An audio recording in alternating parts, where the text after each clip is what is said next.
With the 2024 MXGP season over, obviously this round was the Spanish GP, or I don't know what racetrack, but we have a little bit of a thing from Jeffery Herlings.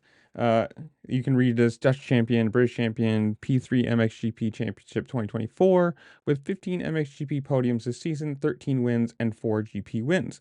That's not the fun part. The fun part is the bottom part right there, saying, quote, mixed feelings about today. I feel like this GP got stolen from me, but ended up with P3.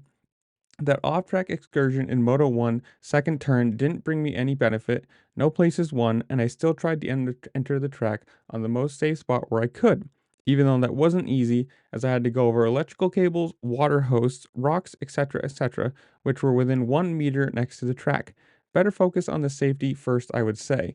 I understand every day more and more why many top riders from Europe are going to race pro motocross. Obviously, that's kind of a thing with that's going to be a little thing talking about Jorge Prado supposedly coming over here next year for, SMX the whole season.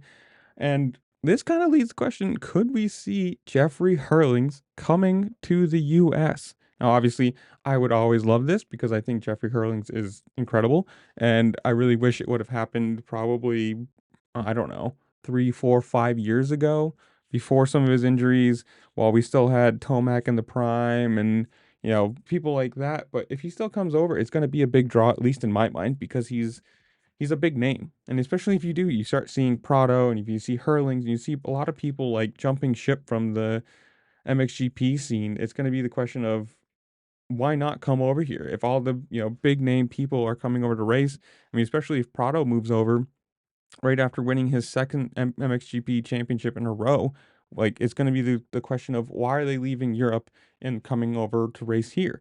Is it this is where the series is better? Is this where the money is? Who knows? But I'm excited for this. If this happens, I would love it. I would love to see Jeffrey Herlings come over and race, even if it is the twilight years and whatever you want to say. But I don't know. Comments below. You guys tell me. One, do you think this means anything? Two, do you think he would come over here and race now? And three, I guess, if he does, do you think he'd be still competitive or could you really care less about this? But I don't know. Comment down below. Tell me what you think. While you're down there, make sure to like, share, subscribe, do all the fun things this platform allows you to do because it really does help me out and I appreciate it. And with that, I'll see you later. Peace.